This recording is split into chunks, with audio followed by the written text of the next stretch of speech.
Hello good morning everyone, welcome to MRS classes. तो हम लोग अपना जो है टेंस का पहला चैप्टर स्टार्ट करते हैं।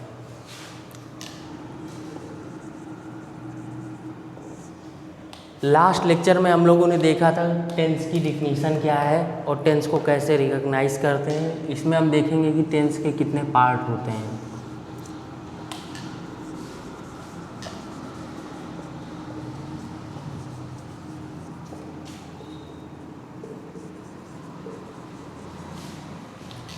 बेसिकली टेंस को जो है 3 पार्ट में बांटा गया है, प्रेजेंट, पास्ट, फ्यूचर।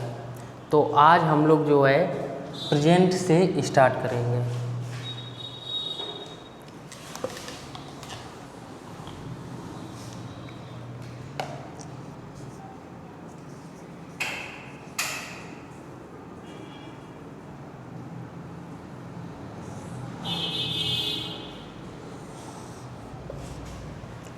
प्रेजेंट को फिर से सब डिवाइडेड किया गया है 4 पार्ट्स में। पहला है आपका प्रेजेंट इंडेफिनिट, दूसरा है प्रेजेंट कंटीन्यूअस, तीसरा है प्रेजेंट परफेक्ट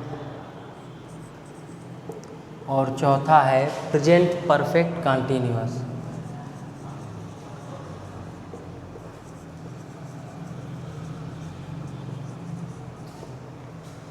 तो आज हम लोग जो है अपना पहला सेगमेंट प्रेजेंट इंडेफिनिट से बिगिन करते हैं।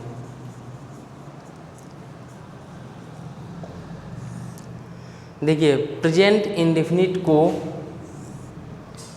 3 तरह के सेंटेंसेस में हम कैटेगराइज कर सकते हैं। पहला है आपका असर्टिव सेंटेंसेस, दूसरा है निगेटिव सेंटेंसेस और तीसरा है आपका इंट्रोगेटिव।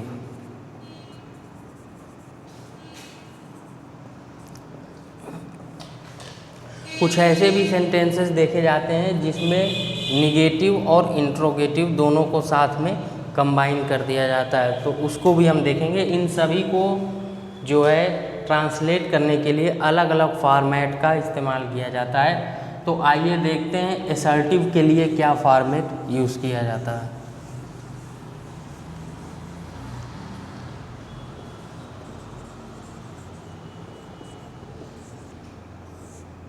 असर्टिव में अफर्मेटिव और निगेटिव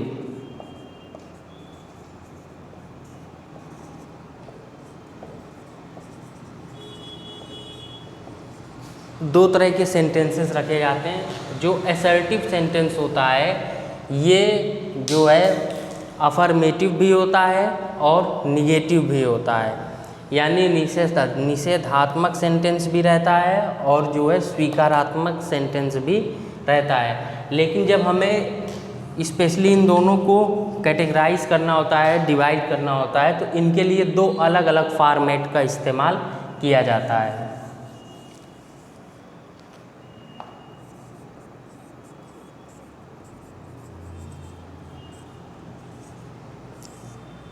अफर्मेटिव सेंटेंसेस के लिए जो फॉर्मेट है उसमें सबसे पहले हम रखते हैं सब्जेक्ट को, फिर जो है वर्ब की फर्स्ट फॉर्म, अगर सिंगुलर सब्जेक्ट है तो यहाँ पर इसके साथ एस या ईएस जोड़ देते हैं। फिर उसके बाद जो है ऑब्जेक्ट को इंक्लूड कर दिया जाता है। तो ये है आपके अफर्मेटिव सेंटेंस का प्रोस्पेक्ट। और अगर यहाँ पर सब्जेक्ट जो है प्लूरल हो जाए तो फिर यहाँ पर केवल वर्ब की फर्स्ट फॉर्म यूज़ कर लेते हैं और एस या ईएस की ज़रूरत नहीं होती है। अब देखा एग्जाम्पल देखते हैं।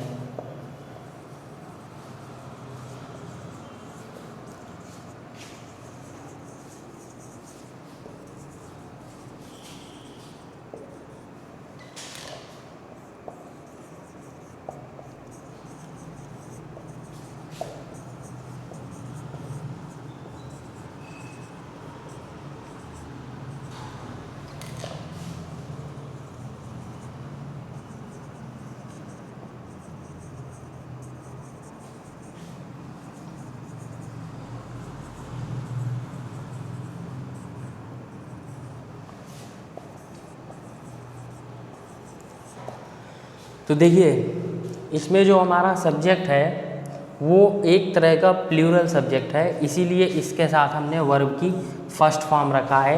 एस या ई एस का यूज यहाँ पर नहीं किया हुआ है। अब दूसरा जो हम देखेंगे कि उसमें हम जो है सिंगुलर सब्जेक्ट रखेंगे और उसके बाद जो है सेंटेंस बनाएंगे।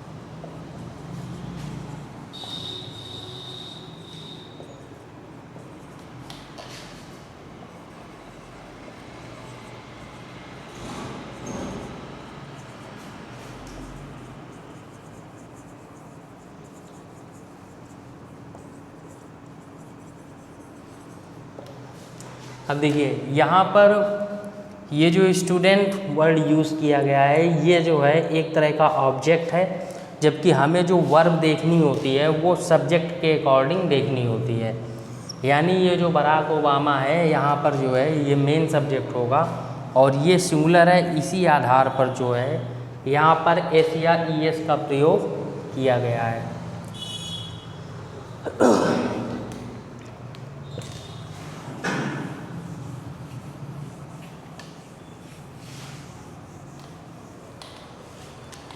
नेक्स्ट हम लोग देखेंगे निगेटिव सेंटेंस।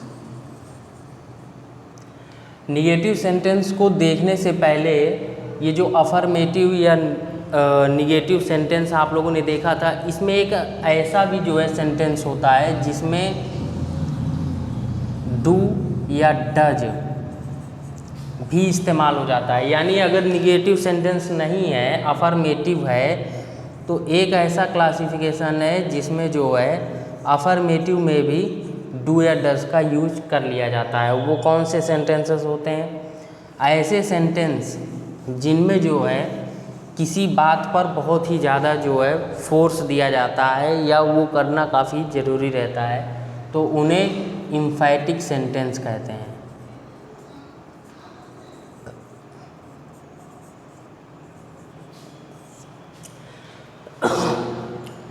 एम्फैटिक सेंटेंस का मतलब ये है कि आप सिंपली किसी बात पर जोर दे करके कहते हैं, तो वहाँ पर सेंटेंस भले ही अफर्मेटिव हो लेकिन फिर भी वहाँ पर डू या डज का इस्तेमाल कर लिया जाता है। अगर सिंगुलर है तो डज और सब्जेक्ट अगर प्लूरल है तो डू।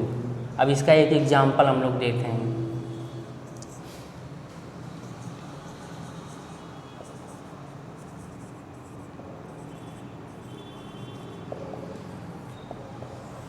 अब जैसे ये सेंटेंस हमने लिखा, ही डज एक्सरसाइज डेली, इसका मतलब वह प्रतिदिन एक्सरसाइज करता तो है।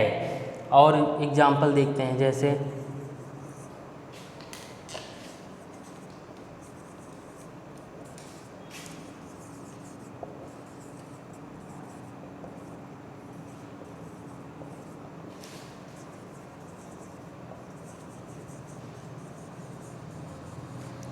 अब देखिए जो अगला सेंटेंस है इसमें जो है डू का इस्तेमाल किया गया है। यानी वे सब जो है शांति और सामंजस्य बनाने के लिए प्रयास करते तो हैं। तो जब भी हम फोर्स देते हैं किसी भी बात पर, तो उसके लिए हम जो है टेंस के अकॉर्डिंग उसकी हेल्पिंग वर्ब भी यूज़ कर लेते हैं। That is called the एम्फैटिक sentences.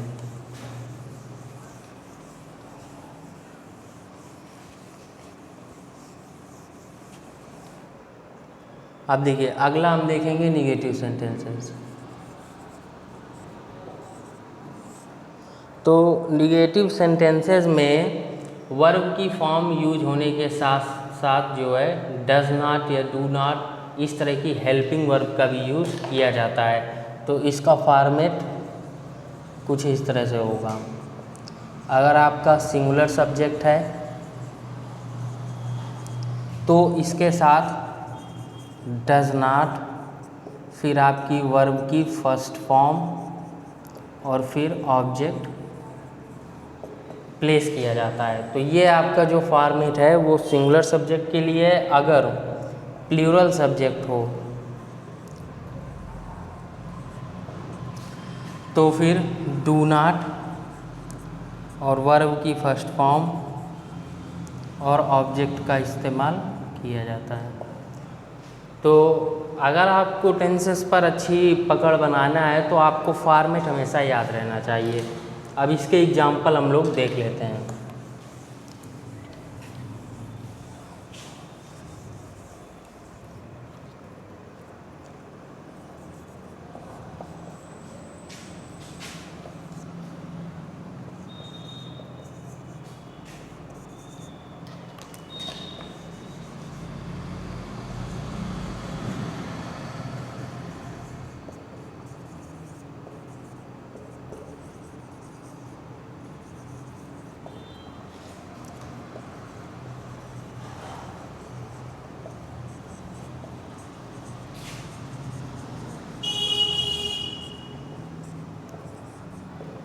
ये देखिए, जैसे हमने ये अपना सेंटेंस यूज़ किया है तो यहाँ पर हम देख सकते हैं कि जो सब्जेक्ट है वो सिंगुलर है और ये जो सेंटेंस है वो निगेटिव टाइप का है, इसलिए यहाँ पर इसके साथ डज नॉट का यूज़ किया गया है। तो इसका सिंपली अर्थ ये होता है कि वह अपना बेस्ट नहीं दे रहा है कंपटीशन को क्वालिफाई करने के लिए।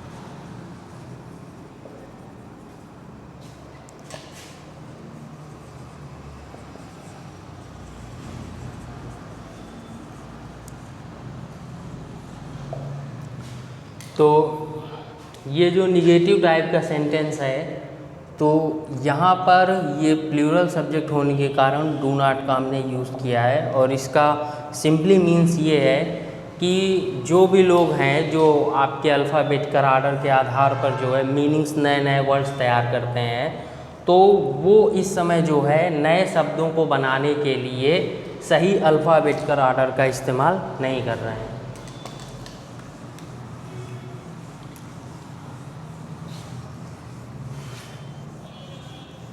अगला है आपका इंट्रोगेटिव।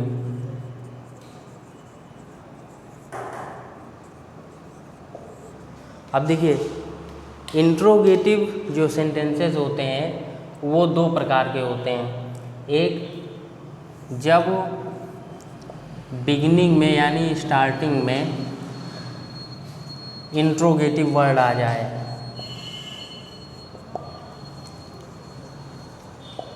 और दूसरा है आपका जो मिडिल में यानी सेंटेंस के मिडिल में इंट्रोगेटिव वर्ड का इस्तेमाल कर लिया जाए। दोनों ही केसेस में जो होगा हमारा फॉर्मेट वो अलग अलग होगा। तो पहले हम उसको देख लेते हैं जो स्टार्टिंग में इंट्रोगेटिव वर्ड को लेकर चलता है।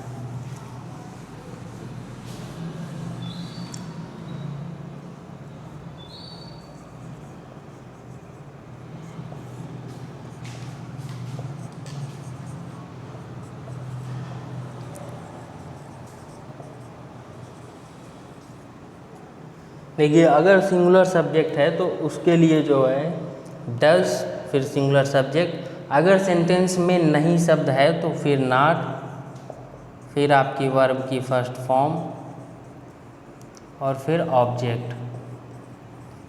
ये फॉर्मेट लेकर चलते हैं। अगर मान लीजिए नहीं शब्द नहीं है उसमें तो इसको आपको यहाँ से रिप्लेस कर देना है और बाकी पूरा फॉर्मेट यही रहेगा।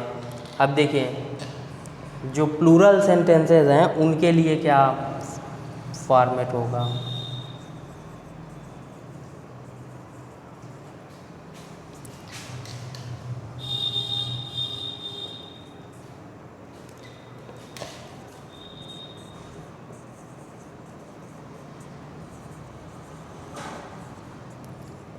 तो ये जो फॉर्मेट है ये प्लूरल सेंटेंसेस के लिए यूज़ किया जाएगा। अब इसका एग्जाम्पल भी देख लेते हैं।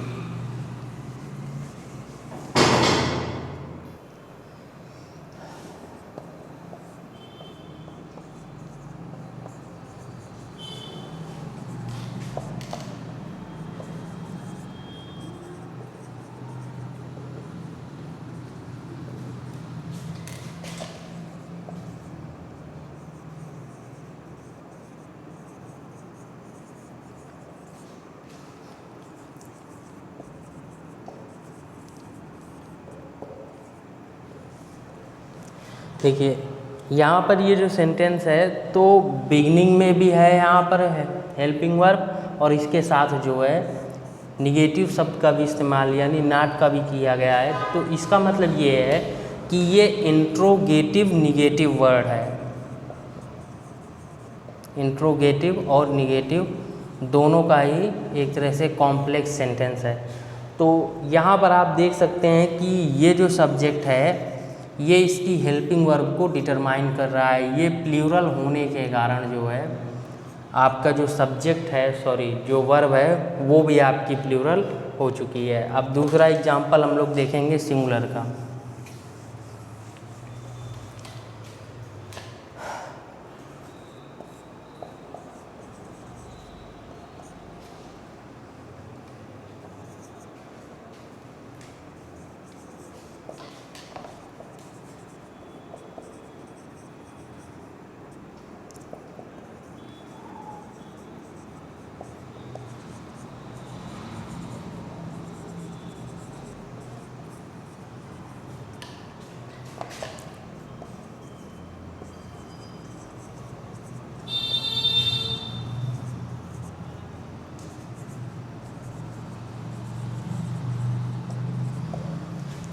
तो यहाँ पर हमें फोकस करना है अपने सब्जेक्ट पर जो कि हम देख रहे हैं कि सिंगुलर है, इसीलिए जो है सिंगुलर हेल्पिंग वर्ब और इसके साथ जो है वर्ब की फर्स्ट फॉर्म यूज़ की गई है।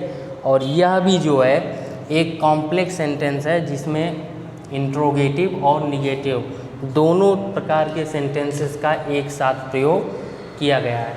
तो इस प्रकार से हम लोगों ने प्रेजेंट इंडेफिनिट सेंटेंस में उसके जो भी काइंड ऑफ सेंटेंसेस हैं उनकी स्टडी कर ली है।